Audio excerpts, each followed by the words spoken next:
하나님 말씀 사무엘하 16장 읽도록 하겠습니다. 사무엘하 16장입니다.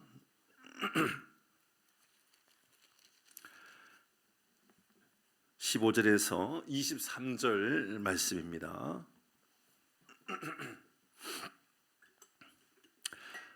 사무엘하 16장 15절에서 우리 23절까지 말씀 교독에서 읽습니다. 15절입니다.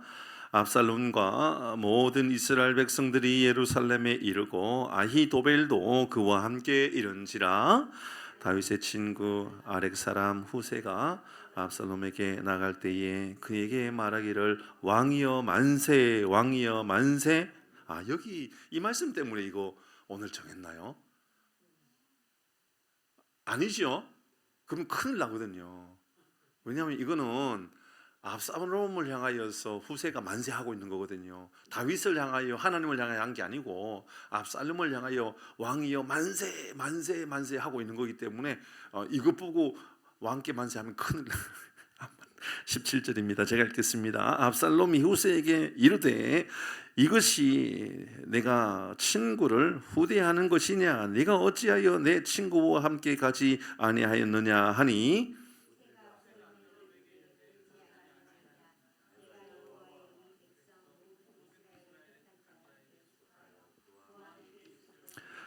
또 내가 이제 누구를 섬기리까? 그의 아들이 아니니까 내가 전에 왕의 아버지를 섬긴 것 같이 왕을 섬기리다 하니라.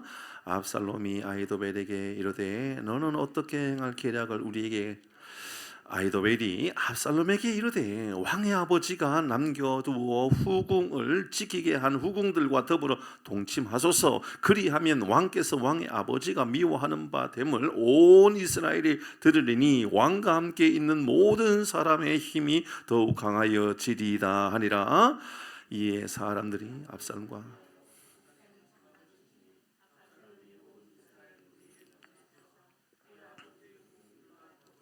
같이 23절요. 그때의 아히도벨이 베푸는 계략은 사람이 하나님께 물어서 받는 말씀과 같은 것이라. 아히도벨의 모든 계략은 다윗에게나 압살롬에게나 그와 같이 여겨졌더라. 아멘. 오늘은 지혜와 계략입니다. 지혜인가 계략인가 모사인가 이런 표현으로 써도 될 것 같습니다.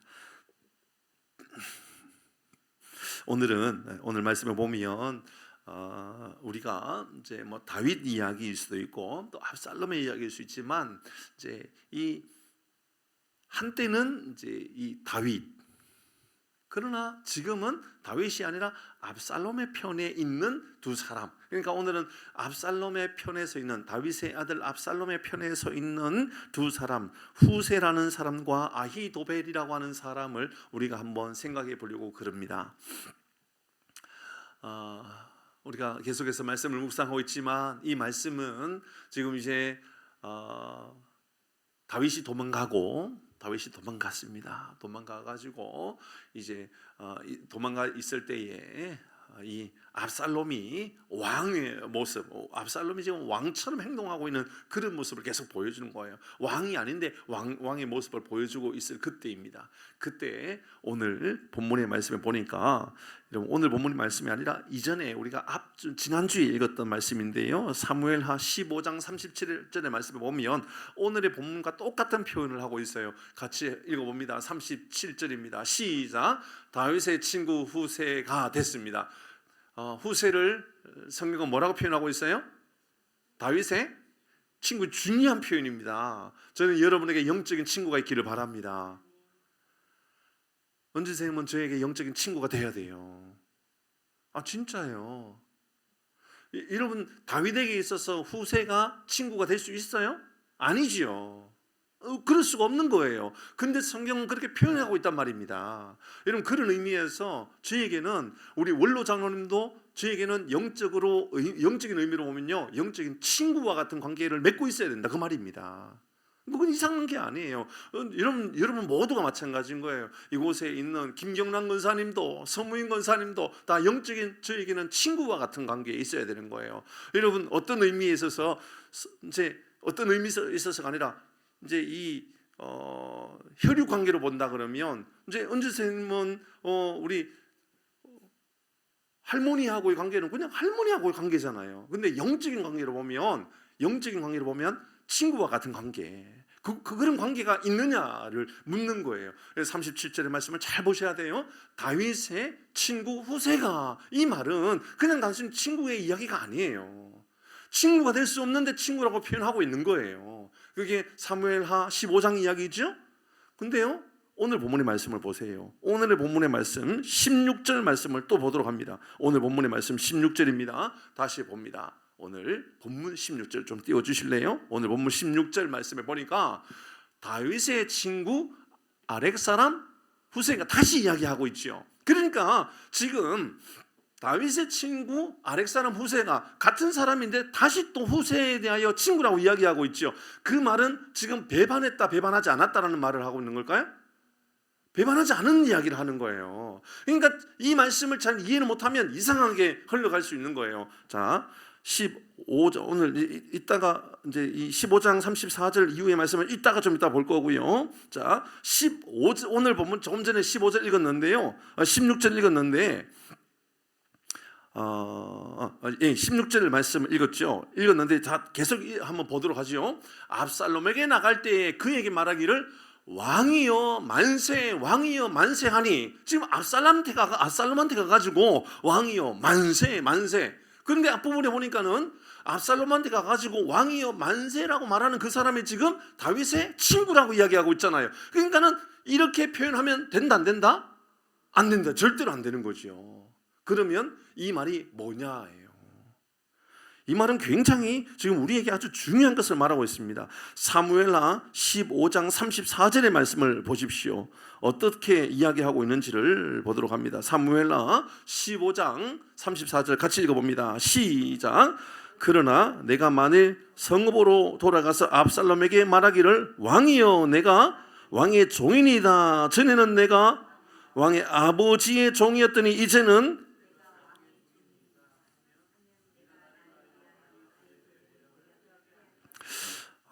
이런 의미로 본다 그러면 지금 한번 보세요. 내가 만일 성읍으로 돌아가서 압살롬에게 말하기를 왕이여 내가 왕의 종이니이다. 전에는 내가 아버지의 종이었더니 이제는 내가 왕의 종이니이다. 압살롬의 종이니이다. 내가 나를 위하여 아히도벨의 모략을 패하게 하리라. 여러분 이 말은 지금 다윗이 후세를 시켜서 지금 압살롬에게 들어가게 한 거지요. 그 이야기가 된 거예요. 그러니까 지금 후세는 배반해 가지고 압살롬을 만난 것이 아니라 압살롬에게 가가지고 지금 목숨을 걸고 이 다윗의 왕권을 회복시키기 위한 사람으로 보내졌다, 그렇게 말할 수 있는 거죠.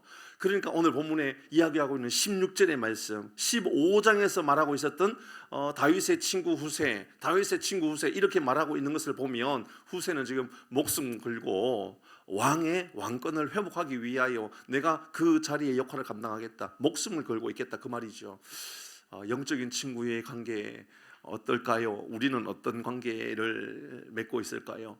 사실은 교회 안에서도 보면 우리가 영적인 관계, 평소에는 천사같이 웃고 예배를 드릴 때 또 교제할 때 우리가 당신의 얼굴 보면 뭐 천사다, 뭐 내 얼굴도 천사 같지 않냐 그렇게 말하지만 나에게 손해보는 일이 있으면 얼굴이 붉어지고 대화도 안 되고 싸움 나고 서운해하고 막 다투고, 그런 경우들도 얼마나 많이 보게 됩니까? 저는 저에게 가장 무서운 게 바로 그런 거예요. 천사처럼 모든 것을 다 줄 수 있는 것처럼 그렇게 표현하다가도 내가 손해보는 일이 있으면 잡아먹을 것처럼 세상에 얼굴을 붉혀가면서 세상에 다툼을 다 하고 있다 그러면 진짜 우리는 어떤 관계를 맺고 있는 건가? 지금 후세는 여러분 이 말을 듣고, 다윗의 그 말을 듣고 실제로 후세가 압살롬한테 들어가가지고 압살롬에게 하는 말이 지금 목숨을 걸고 있는 거죠. 아버지의 친구였단 말입니다. 그러니까 압살롬에게 있어서는 아버지 다윗의 친구였었단 말이죠, 후세가. 그런데 후세가 와가지고 왕이여 만세, 왕이여 만세. 그러면 그 말이 믿어질까요? 의심부터 될까요? 그렇죠, 의심부터 되죠. 그럼에도 불구하고 지금 후세는 그 자리를 지키고 있고 다윗의 자리에 다윗의 친구의 자리를 지키고 있다. 그 이야기를 하고 있어요. 이제 이 이후에 보면 이 후세로 인하여 어떻게 이 다윗의 왕권이 회복되어지는 것에 대한 이야기는 이제 다음 주, 그 다음 주 12월 한 중순쯤 돼야지만 보게 될 것 같아요. 19장 이렇게 넘어가 보면 어떻게 회복되어져 가는구나. 이제 우리가 그 말씀은 훗날 보도록 하고요. 또 한 사람 이런 후세가 있었고요. 또 한 사람 아히도벨이라고 하는 사람은 또 어떻게 오늘 본문에 등장하고 있는지 한번 보도록 할까요? 잘 보셔야 됩니다. 이 말씀을 보면서 우리 마음에 이게 뭐지? 이라는 마음이 드는지 한번 잘 묵상해 보시기를 바랍니다. 21절 말씀부터 같이 읽어봅니다. 21절 시작. 아히도벨이 압살롬에게 이르되 왕의 아버지가 남겨두어 왕궁을 지키게 한 후궁들과 더불어 동침하소서. 그리하면 왕께서 왕의 아버지가 미워하는 바가 됨을 온 이스라엘이 들으리니 왕과 함께 있는 모든 사람의 힘이 더욱 강하여지리다 하니라. 이야, 참 무서운 사람이 아히도벨이 굉장히 무서운 사람입니다. 여러분, 아히도벨이 누구지요? 다윗의 모사였어요. 다윗의 모사 이렇게 써 있어요. 모사가 뭐예요? 카운셀러예요. 다른 말로 하면 전략가예요. 전략가. 다윗의 여러분 아주 이 계략가, 아주 지혜롭게 자기가 해 나갈 수 있는 이 청와대에서도요 아주 막강한 파워가 있는 사람, 정책실장이거든요. 정책실장. 최근에 뭐 뉴스 보니까 정책실장으로 인하여 참 재밌는 어떤 그런 일들도 있었었는데요. 뭐 그런 한 나라에도요 정책실장을 맡는다라고 생각해 보십시다. 정책실장, 무식한 사람, 똑똑한 사람, 경험이 없는 사람, 경험이 많은 사람, 인맥이 있는 사람, 없는 사람.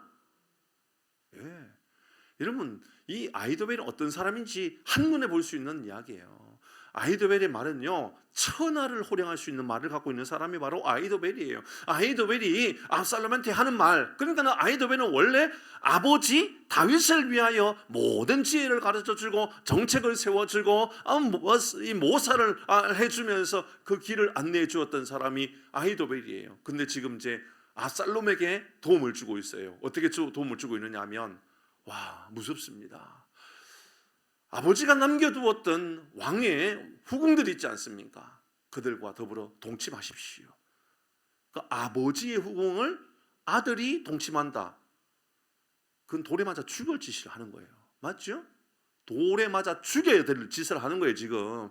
그런데 아히도벨이 그걸 시키는 거예요. 왜 그렇게 시키느냐? 그렇게 하면 왕의 아버지가 미워하는 바가 됨을 온 이스라엘 사람들이 다 듣게 됩니다. 그러니까 아버지하고 나는 완전히 다르다는 것을 모든 사람은 다 알게 될 겁니다. 그러니까 왕께 있는 모든 사람의 힘이 더욱 이제 이 압살롬과 함께 있는 모든 사람은 이제 아버지보다, 그러니까 다윗보다도 더 막강한 사람이 지금 압살롬이라는 것을 보여주는 격이 되니까 이제 모든 사람이 다 순종하고 따르게 될 겁니다. 아히도벨 똑똑해요? 무식해요? 엄청 똑똑한 거예요. 어떻게 이런 머리를 쓸 수 있을까요? 오늘 성경의 제일 뒷부분의 말씀을 보니까는 이 머리를 어떻게 표현하고 있어요? 하나님이 주신 지혜와 같은 능력으로 말하고 있다라고 이야기할 정도라니까요. 아마 우리도 누구도 그렇게 생각을 못할 것 같아요. 이런 정치를 한다든지 통치를 하는데 아버지의 후궁을 간통을 해가지고 모든 사람에게 다윗보다도 더 막강한 힘을 가진 아들이 왕이 되었다. 그러니까 모두 다 나를 따르라. 함부로 나는 내 아버지의 후궁도 내가 건들 수 있는 사람이다. 그러니까 모든 사람이 벌벌벌 기게 만들 수 있는 능력을 지금 이 아히도벨이 가르쳐 주는 거예요. 이 말을 듣고 22절 어떻게 합니까? 읽어봅니다. 22절입니다. 시작. 이에 사람들이 압살롬을 위하여 옥삭에 장막을 치니 압살롬이 온 이스라엘 무리의 눈앞에서 그 아버지의 후궁들과 더불어 동침했습니다. 이렇게 한 거예요. 그러니까 압살롬이 그 말을 들었을 때에 설득이 되었다 안 됐다?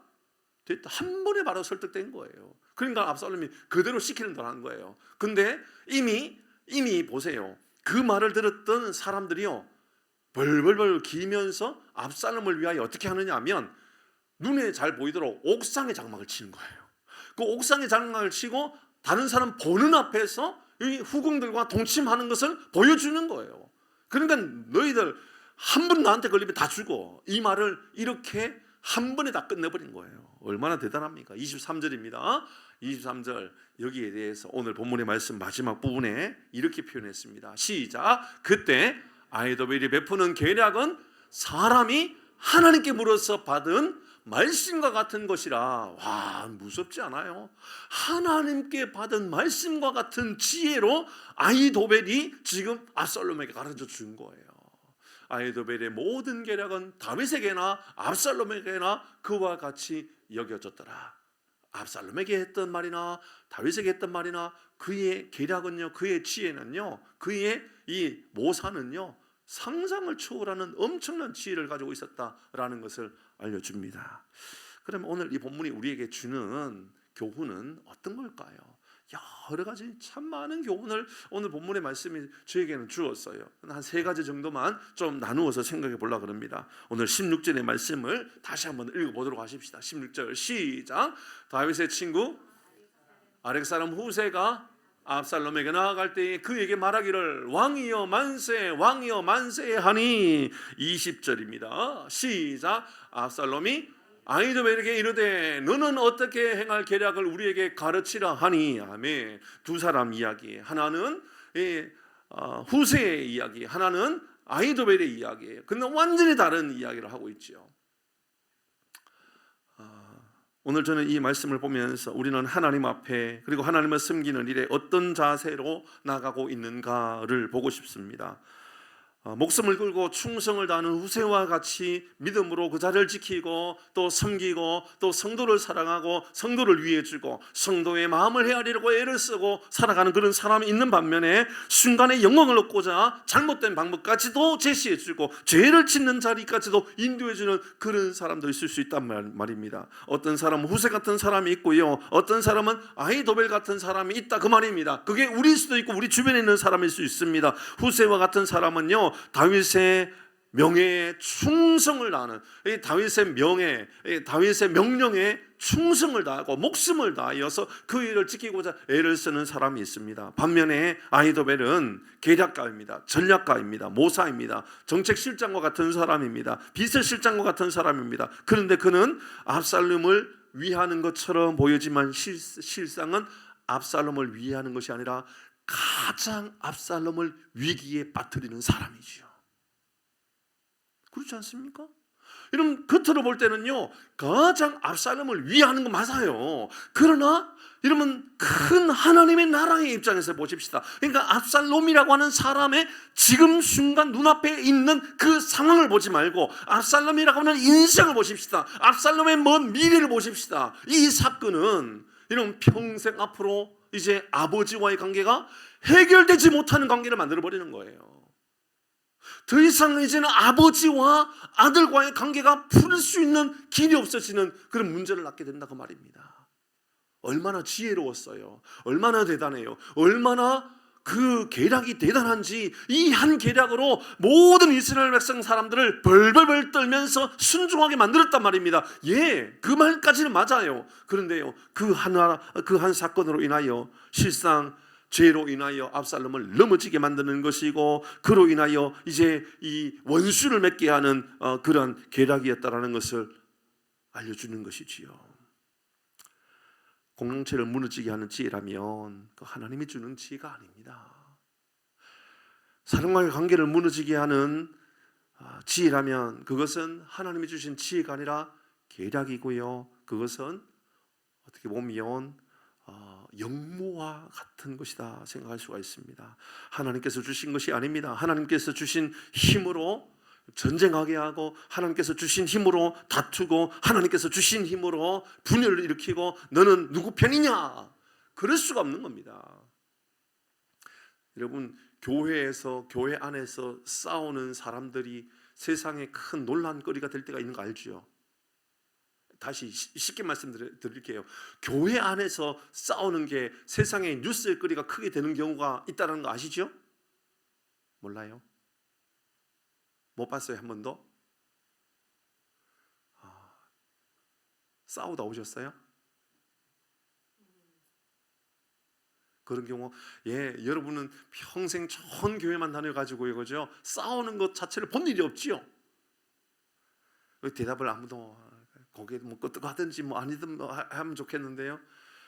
예전에 이제 청년부 사회 갈 때 부산에 의대 다니는 애가 우리 교회 청년부에 와가지고 같이 잘 생겼던 애가 있었어요. 지금 의사로 잘 병원을 개원해가지고 있는 애가 있는데, 걔가 교회를 옮겨왔던 이유가 그 교회가 예배 시간만 되면 중간에 경찰이 한 줄로 쫙 서고 오른편 외편 나누어서 예배를 동시에 같이 드리는데, 여기서 찬송가 몇 장 하면 여긴 다른 찬송을 부르는 거예요. 여기선 이제 둘 다 마이크는 뭐 못 키게 할 거 아니에요, 그렇죠? 본당 쟁탈전을 하는 거예요. 본당 쟁탈전. 그러다가 마음에 안 들면 오물 투척 사건도 일어나요. 오물 투척. 뭐 그런 거예요. 오물. 그걸 비닐봉지에다가 담아와 가지고 서로 던지기 해요. 던지기. 못 봤죠? 저도 본 일은 없어요. 근데 그게 대대적으로 뉴스가 나와요. 여러분, 교회 안에서 그렇게 하는 이유가 뭘까요? 그들이 그렇게 하는 이유는 하나예요. 믿는 구석이 하나님이라 그런 거예요. 서로 하나님을 다 믿는 거예요. 하나님, 여기도 하나님 믿고 여기도 하나님 믿는 거예요. 그런데 우리 하나님이 맞다 그 말인 거예요.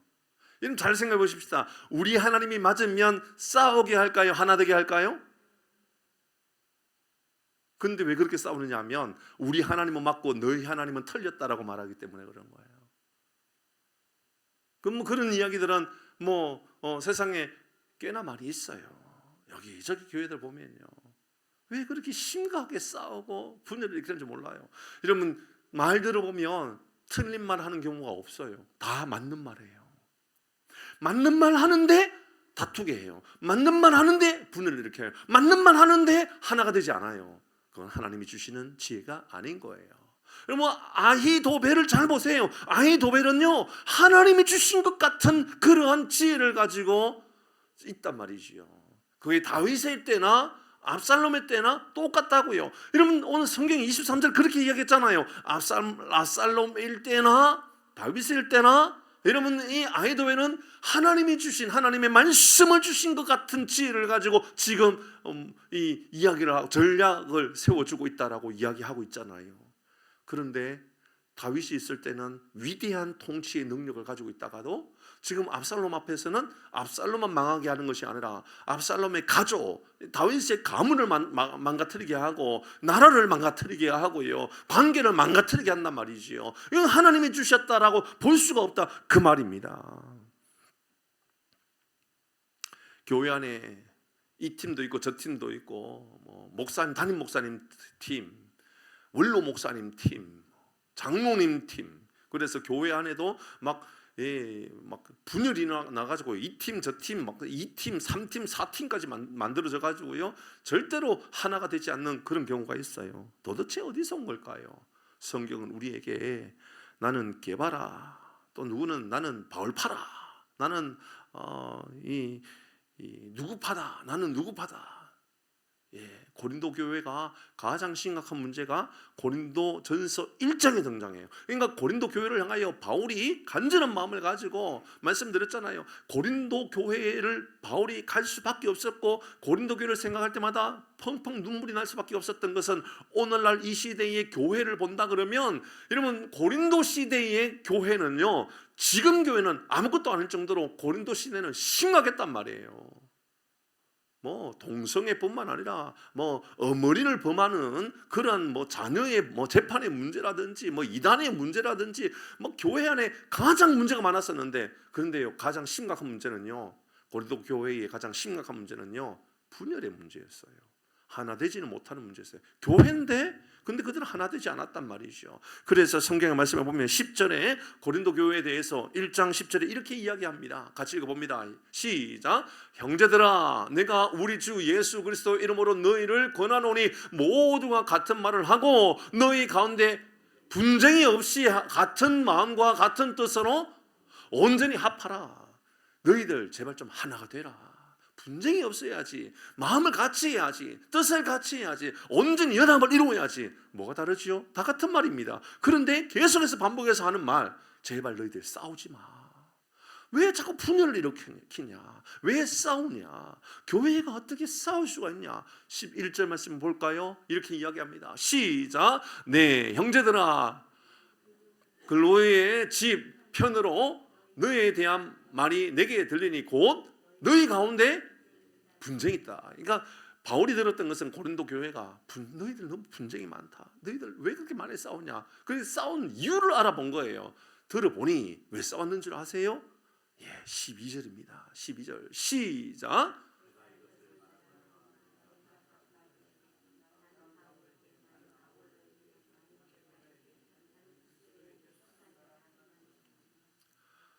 아유, 목사님 우리 교회는 이런 거 없어요.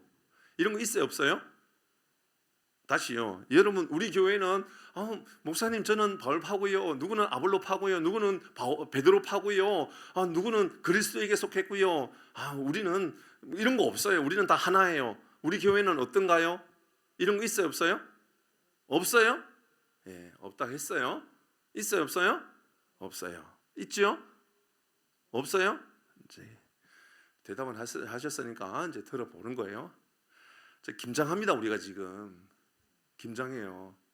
김장을 하면 이런 전라도식, 경상도식, 강원도식, 충청도식 김치가 같아요, 달라요? 같아요, 달라요?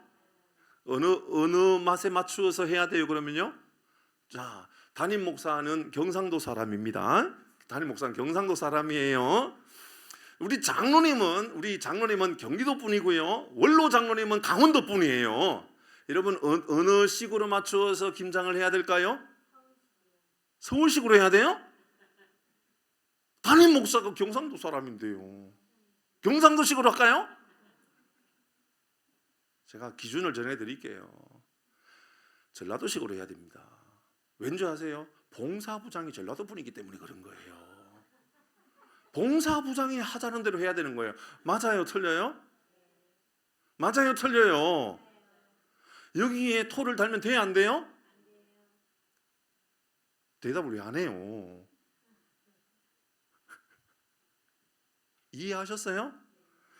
여러분 제가 김장하는 데 가가지고요, 경상도는 이렇게 안 해요, 그렇게 말하면 돼요, 안 돼요? 그게요, 개밥하고 바울파고 아볼로파예요. 아닌 것처럼 보이지만 사실은 여기 있다고요. 여러분 앞으로도요, 뭐 세월이 지나도요, 경상도식 김치는 안 하시는 게 좋아요. 작고 매워요. 그냥 단순해요. 깊은 맛보다도 그냥 작고 맵고, 뭐 서문인 권사님 작고 맵고 경상도식 김치예요. 아니에요? 우리만 그런 것 같아요. 우리 집에는 그랬었어요. 여러분 교회에서 김장할 때는요, 단순하면 돼요. 단순하면 돼요. 봉사부장이 충청도 분이면 충청도식으로 하면 되고, 그럼 봉사부장이 강원도 분이면 죄송해요, 이 봉사부장이 저 북한에서 오신 분이면 그냥 북한식으로 하면 되는 거예요. 그러면서 예, 부장님 따라 우리가 하면 되겠군요. 그러면 다툴 일이 있다 없다? 없다. 그런데요, 보면 이제 성도가 많아지면 많아질수록 이제 경상도 분도 있고 전라도 분도 있고 막 충청도 보이고 이제 배가 이제 산으로 갑니다. 김장하기 전에 전쟁터가 벌어지는 거예요. 그래서 김장하기 시작하면 전쟁이 시작하고, 김장 끝나고 나면 이제 싸움이 이제 막 번져가지고 이제 끝나고 나면 봐라 왜 김치가 이 모양 이 꼴이 됐냐라고 막 이제 이런 일이 생기는 거죠. 오늘 본문의 말씀은 남의 이야기가 아니라 저는 우리에게 향한 하나님의 말씀이라고 들려줬어요. 너는 후세와 같은 사람이냐 아히도벨과 같은 사람이냐 우리에게 알려준 것 같아요. 후세처럼 목숨을 걸고 충성을 다하는 성도냐, 아히도벨처럼 기회를 보아서 분열을 일으키고 언젠가는 다윗 편에 있다가 언젠가는 압살롬 편에 가가지고 이제는 분열을 일으켜가지고 완전히 그 가문을 무너뜨리려고 하는 사람에 빠져 있느냐예요. 그렇다고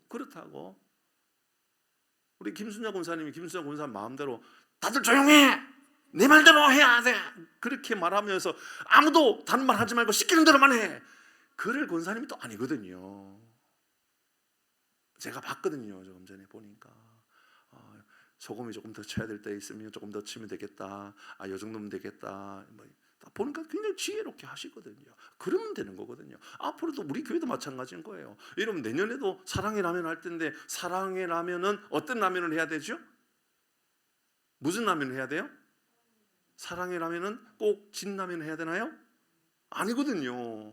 안성탕면 한다고 누가 뭐라지도 않고요, 삼양라면 한다고 뭐라지도 않아요. 제가 그냥 진라면을 선택하는 이유는 단 하나예요. 저 기업이 그래도 예수 잘 믿는 사람들이 많은 기업이고, 그리고 또 사회에 선한 역할을 많이 하고 있는 기업이기 때문에 진라면 하지, 저도 진라면보다 다른 라면이 더 맛있을 때가 있거든요. 우리 집에 가면요 진라면만 있지 않아요. 다른 회사 것들도 있거든요. 누가 뭐라 그래요? 아무도 뭐라 하지 않거든요. 여러분 잘 분별할 수 있도록 사랑하는 교회 여러분, 분열하고 있다면 하나님께서 주신 지혜가 아니라는 것을 깨닫고 하나 되기 위한 충성되이 내가 섬기고 온전히 우리가 한 마음으로 성실하게 일들을 잘 감당하겠노라고 하는 믿음의 고백을 가지고 여러분 봉사하고 섬길 수 있는 은혜가 있기를 주의 이름으로 축복합니다. 오늘 주신 하나님의 지혜 첫 번째예요. 나는 충성된 사람인가, 분열을 일으키는 지혜를 가지고 있는가. 이 말씀을 묵상하면서 참 감동스러웠어요. 아이도벨은 참 똑똑합니다. 아이도벨은 참 지혜롭습니다. 그 한마디에 압살롬의 왕권을, 그러니까는 아버지의 왕권이 아니라 이제 압살롬의 왕권을 천하에 호령할 수 있는 한마디의 지혜를 준 사람이에요. 대단하지 않아요? 여러분 다른 어떤 통치 방법이 아니에요. 한마디 그냥 아버지의 후궁을 간통해버리면 됩니다. 사람들 앞에서. 그러면 모두가 벌벌벌벌 기니면서 다 순종하게 되어 있습니다. 대단하지 않아요? 근데 그게 악하단 말입니다. 그게 분열을 일으키고 있단 말입니다. 그게 그렇게 사람을 여러분 어둠의 길로 죽음의 길로 인도하고 있단 말입니다. 하나님이 주신 게 아니라고요. 사랑하는 교회 여러분, 지혜도 하나님께서 주시는 지혜를 가지고 섬기고 하나님께서 주신 지혜를 가지고 살아가는 복이 있기를 주의 이름으로 축복합니다. 두 번째 묵상입니다. 중요한 두 번째 묵상은요, 회개하지 않는 죄는 결국 드러나고 철저하게 하나님과의 관계가 회복되어야 된다는 것을 우리에게 알려줍니다. 죄는 드러납니다. 그런 마음을 가지고 말씀을 읽습니다. 21절 같이 읽습니다. 읽었던 말씀이지만 다시 읽어봅니다. 21절 시작. 아이도벨이 압살롬에게 이르되 왕의 아버지가 남겨두어 후궁을 지키게 한 후궁들과 더불어 동침하소서. 그리하면 왕께서 왕의 아버지가 미워하는 바 됨을 온 이스라엘이 들으리라. 왕과 함께 있는 모든 사람의 힘이 더욱 강하여지리라.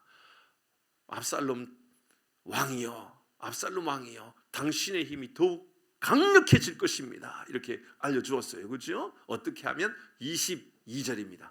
자, 22절을 말씀을 보면서 어떤 무엇이 생각나는지 한번 생각해 보시기를 바랍니다. 22절 제가 읽습니다. 이에 사람들이 압살롬을 위하여 옥상에 장막을 치니 압살롬이 온 이스라엘 무리의 눈앞에서 그 아버지의 후궁들과 더불어 동침하니라. 어떤 생각나요? 아버지 다윗의 죄가 보여지지 않나요? 다윗이 저렇게 살았잖아요. 밧세바 사건. 밧세바 사건이 지금 아들을 통하여 다윗의 죄를 드러내버린 거예요. 악한 한 사람을 통하여. 사단의 역할이 어떤 역할을 하죠? 자, 잘 보셔야 됩니다. 이 죄, 다윗이 밤에 옥상을 거닐다가 잠이 안 와가지고 옥상을 거닐다가 밧세바를 보고 밧세바를 불러서 간음을 했습니다. 그리고 밧세바의 남편 우리아를 이 죽음의 자리로 몰아버리고 그 사건 이후에 이제 나단 선지자를 통하여 당신이 얼마나 큰 죄를 지었는지 모릅니다 라는 말을 듣고 나서 펑펑 울면서 하나님 앞에, 하나님, 제가 죽일 놈이었습니다. 저 때문에 이런 어려움을 당하고 있는 거군요. 자, 그러면 한번 여쭤볼까요? 다윗의 죄는 용서되었을까요? 용서 안 되었을까요? 용서되었죠. 하나님, 근데 용서되었는데 왜 덜쳐냅니까? 예, 죄를 덜쳐낸 존재가 누군지 한번 돌아보는 거예요. 아히도벨은 지금 하나님의 방법으로 지금 죄를 드러내고 있는 겁니까? 사탄의 방법으로 드러내고 있는 겁니까? 사탄의 역할은 뭐냐면, 하나님이 우리 죄를 용서해 주셨다 그래도요, 사탄은 우리의 죄를 하나님이 용서해 주셨다 그래도 우리를 덜추어내서 죄책감에 빠지게 하고 우울에 빠지게 하고 하나님 앞에 나가지 못하게 하는 것, 그게 바로 누구의 역할이냐면 아히도벨의 역할이 아니라 사탄의 역할이라고요. 사탄은 어떤 존재냐면 우리 안에 있는, 우리 내면 안에 있는 죄를 덜추어서 우리 안에 자괴감에 빠지게 하고 우울에 빠지게 하고 우리를 아무것도 못하는, 하나님 앞에 나가지 못하게 하는 그런 엄청난 강력한 힘을 가지고 있다는 것이 저는 22절 묵상하면서 제 마음 안에 들어왔던 말씀이에요. 옥상에 장막을 치니, 옥상에 장막을 치는 그 모습을 보면서 다윗 마음에 푹 주저앉았을 것 같아요. 너무너무 소름 돋았을 것 같아요. 하나님 다 나를 용서해 주셨다 그랬는데, 하나님께서 내가 울면서 주님, 내게 하나님 다시 구원의 기쁨을 회복해 달라고, 주님 내 안에 있는 이 자원하는 마음을 회복하게 달라고 그렇게 몸부림쳤었던 다윗이지 않습니까? 다윗. 그런데 이 모든 것들은 사탄이 덜추어낸단 말이에요. 그래서 옥상의 장막을 딱 보는 순간 아마 다윗의 마음은 좌절감에 빠졌을 거예요. 너무 힘들었을 거예요. 저는 이 말씀 묵상하면서 우리 마음 안에, 그래서 그리스도인은 끝까지 죄와 싸워야 하고 악한 일에 대하여 싸워야 하고 거룩에 대한 분별력을 가지고 살아가야 할 사람이구나. 살아가는 교회 여러분, 한수만 있거든이가 아니에요. 언제나 분별력을 가지고 죄를 멀리하고 살아가는, 그게 우리에게 가장 큰 은혜이며 복으로 여기는 우리 모든 교우들 되기를 주의 이름으로 축복합니다. 그게 중요합니다. 다윗은 상상치도 못했을 거예요. 이 장면을 보면서 옥상에 장막을 치고 있는 그 압살롬의 신하들을 보면서, 그리고 이 장면으로 인하여 온 무리들이 이제 이 압살롬한테 고개를 숙이고 무릎을 꿇고 순종할 수밖에 없는 그 계략 한마디, 그 모습을 보면서 다윗 자신이 어떻게 통치해 왔는지를 보게 되었을 거예요. 자기의 힘으로. 여러분, 신하들이 말리지 않았을까요? 저 누구냐? 저 밧세바가 누구냐? 얘 우리아의 아내입니다. 데리고 와라. 왕이요, 그러면 안 됩니다. 그러면 안 됩니다. 아마도 어떤 그런 말을 할 수 있는 사람이 있었는지 없었는지는 몰라요. 아마도 어쩌면 그런 사람이 주변에 얼마나 있었는지도 모르겠어요. 그러나 범죄한 이후에 이렇게 자기 죄가 다시 이렇게 또 드러날 거라고는 상상치도 못했을 겁니다. 사랑하는 교회 여러분, 우리가 싸워야 할 것은 죄와 싸워야 하는 것이지요. 우리가 싸워야 할 것은요, 우리 안에 있는 분열과 싸워야 되는 거예요. 우리 안에 있는 교만과 싸워야 되는 거예요. 우리 안에 있는 악함과 끊임없이 싸워서, 여러분, 사단이 함부로 하나님 앞에 대항할 것이 없는 거룩한 하나님의 사람으로 살아가는 복이 있기를 주의 이름으로 축복합니다. 히브리서 4장 13절입니다. 같이 읽습니다. 시작. 지으신 것이 하나도 그 앞에 나타나지 않음이 없고 우리의 결산을 받으실 이의 눈앞에 만물이 벌거벗은 것 같이 드러나느니라. 드러난다고요. 그러니 우리가 싸워야 할 것은 죄입니다. 악한 것은 언제나 숨길 수 없다는 것을 기억해야만 하는 것이죠. 예수님께서 이를 먼저 말씀해 주셨어요. 누가복음, 마태, 마가, 누가, 요한복음 다 나와요. 마태, 마가, 누가복음에 다 나오는 이 말씀 읽어볼까요? 누가복음 12장 2절 말씀에 시작. 감춘 것이 드러나지 않을 것이 없고 숨긴 것이 알려지지 않을 것이 없나니. 사랑하는 교회 여러분, 사랑과 싸우지 마시고 우리 평생에 사랑과 분열을 일으키지 마시고 좋은 은혜의 관계로 서로 협력하고 서로 관계를 세워가는 복이 있기를 주의 이름으로 축복합니다. 짧게 한 가지만 더 보도록 할까요? 23절의 말씀을 보면서 우리 한 가지만 더 묵상해 보도록 하십시다. 23절 시작. 그때에 아히도벨이 베푸는 계략은 사람이 하나님께 물어서 받은 말씀과 같은 것이라. 자, 잠깐만요. 보도록 하십시다. 아히도벨의 계략, 아히도벨의 계략, 아히도벨의 지혜, 아히도벨의 능력, 아히도벨의 전략, 뭐 이렇게 말해도 다 같은 의미겠죠. 그 계략, 전략이 얼마나 대단한지 보십시다. 사람이 하나님께 물어서 받은 말씀과 같은 것이라. 누가 하는 거죠? 선지자들 하는 거예요. 그러면 아히도벨이 선지자입니까? 아니에요. 그러니까 선지자가 아닌데 선지자만큼이나 탁월한 분별력을 가지고 있는 사람이다, 그 말입니다. 근데 그가 얼마나 대단했느냐 하면 아히도벨의 모든 계략은 다윗에게나 옛날 다윗에게 있었을 때나 압살롬에게 있었을 때나 똑같이 그 능력을 가지고 있었다.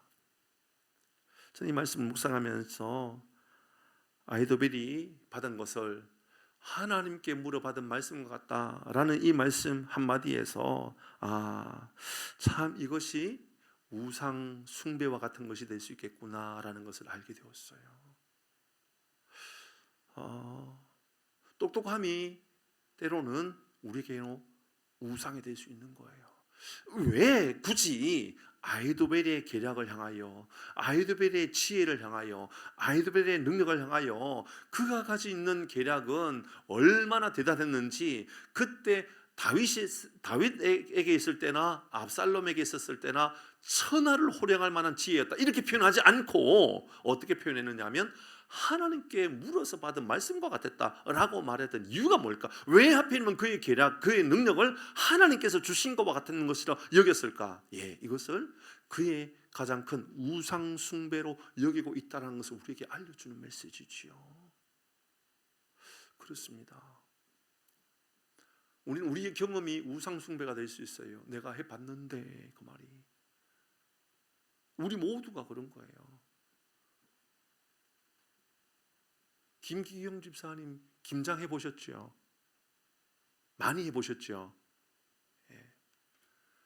최영희 권사님 김장 하셨잖아요. 매년 거의 하시죠, 그렇죠? 김순자 권사님도 하시잖아요, 그렇죠? 하시잖아요. 방법이 다 같아요, 달라요? 달라요. 그러면 세 분 중에 정답은 김장을 이렇게 해야 돼. 정답은 누구 걸까요? 자기 거예요, 맞아요. 내 거만 정답인 거예요. 그러면 남의 거는 그들에게 있어서는 정답이지만 내 거에게 있어서는 정답이 아닐 수 있지요. 그렇다 그러면 내 시선으로 보지 말고 상대방의 입장에서 볼 때는 다른 사람도 이렇게도 할 수 있구나, 저 사람도 저렇게 할 수도 있구나. 그런데 다른 사람 거 안 보여요? 내 거만 보여요. 그럼 어떻게 말하죠? 틀렸어, 이렇게 말하는 거예요. 다른 게 아니고요, 틀렸다라고. 왜 저렇게 하는지 몰라. 김장은 이렇게 하는 건데 왜 저런 사람은 왜 여기다가 왜 젓갈을 왜 넣는지 모르겠어? 젓갈을 왜, 이 새우 젓갈을 왜 이렇게 넣지? 내가 며칠 전에 그랬잖아요. 저는 예전에 부산에 사역할 때 김장을 딱 주는데 그 안에 굴이 들어있었던 거예요. 그래서 저는 부산에 김장할 때는 굴을 넣는 거구나 이렇게 알고 있었다고요. 근데 나중에 그 다음 해보니까는 김장에 굴을 안 넣더라고요. 그래서 제가 물어봤다니까요. 왜 굴을 안 넣냐라고. 그때 제가 전도사 때 전도사님 드시라고 굴을 따로 넣은 거라 그러더라고요. 굴을 그렇게 넣어가지고 김장김치에 넣으면 안 된다면서요. 오래 놔두면 안 된다면서요. 몰라요. 뭐 오래 먹든지 말든지 우리가 어떻게 알아요. 중요한 건 그게 아니잖아요. 중요한 건 이거지요. 나는 맞고 너는 틀렸다. 그러면 내가 맞다라고 말하는 나는 우상이 된다, 그 말입니다. 우상이죠. 보세요, 지금 아히도벨의 말을 향하여 지금 그냥 그의 지혜가 천하를 호령했다 이렇게 말하지 않고 하나님께 물어서 받은 것과 같았다라는 말은 세상의 우상 숭배와 같은 것이 바로 아히도벨의 전략 계략이다, 그 말이잖아요. 사랑하는 교회 여러분, 여러분이 가지고 있는 지혜가 우상이 되지 않기를 바랍니다. 여러분이 가지고 있는 재물이, 여러분이 가지고 있는 능력이 우상이 되지 않기를 바랍니다. 아멘. 여러분이 가지고 있는 재정의 복이 우상이 되지 않기를 주의 이름으로 축복합니다. 여러분의 건강이 우상이 되지 않기를 바랍니다. 여러분의 자녀도 우상이 되지 않기를 바랍니다. 여러분의 손주도 우상이 되지 않기를 바랍니다. 이경숙 권사님 손주 3명이 우상이 되지 않기를 바랍니다. 우리 모두가 마찬가지죠. 그게 하나님의 주신 것처럼, 그러니까는 다른 데 비교하는 것이 아니라 하나님께서 주신 것과 같은 것으로 여기고 있다면 다 우상인 거예요. 그러니까 지금 아이도벨은 내 능력을 우상으로 사용하고 있다라는 것을 우리에게 알려주고 있죠. 저희 말씀을 묵상하면서 목회 현장이 꼭 이런 거구나라는 것을 알게 되었어요. 여러분, 천하를 호령할 것처럼 보여지는 목회자들이 있어요. 그 목사님은요, 대통령들하고만 노는 목사님들이 있어요. 대통령. 아니 저는 그런 사람이 아니니까 걱정 안 하셔도 돼요. 어떤 목사님은 보면 그래요. 대통령들 막 부르고 교회에 어느 교회에 보니까 교회 입당식을 하는데 미국 대통령의 축하 영상을 받아가지고 보여주더라고요. 그것은 잘 생각하셔야 돼요. 그것은 대통령의 축하를 받았다, 그래 대단하다, 그런 건가요? 나의 인맥은 이 정도 된다, 내가 목사인데 이 정도의 인맥을 가지고 있다. 혹시 우리는 어떨까요? 목사도 마찬가지인 거예요. 그래서 목사가 목회가 아니라 우상숭배가 될 수도 있는 거죠. 내가 이만큼 똑똑해, 내가 이만큼 능력이 있어, 내가 이만큼 대단한 사람이야, 내가 이만큼 대단한 사역을 할 줄 아는 사람이야. 그러면 죄송하지만 이 목사도 참 불쌍한 우상숭배자에 불과한 거예요. 하나님이 나에게 알려주신 것처럼 말할 뿐이지 실제로는 내 지식으로 가지고 내 능력을 가지고 있는 거예요. 아이돌을 보세요. 하나님께 받은 것처럼 보이지만 하나님께 받은 게 아니라고 말하고 있잖아요. 그 계략은 하나님께 물어서 받은 말씀과 같은 것이라, 말씀이 다가 아니라고요. 말씀이 다하면 선지자와 같은 것이죠. 그런데 말씀과 같은 것이다라는 것은 우상 숭배와 같은 것이다라는 것을 우리에게 알려주지요. 사랑하는 교회 여러분, 우리 풍산교회 모든 가족 여러분, 여러분의 삶이 우상 숭배가 아니라 하나님 앞에 신실한 사람으로 쓰임받기를 주의 이름으로 축복합니다.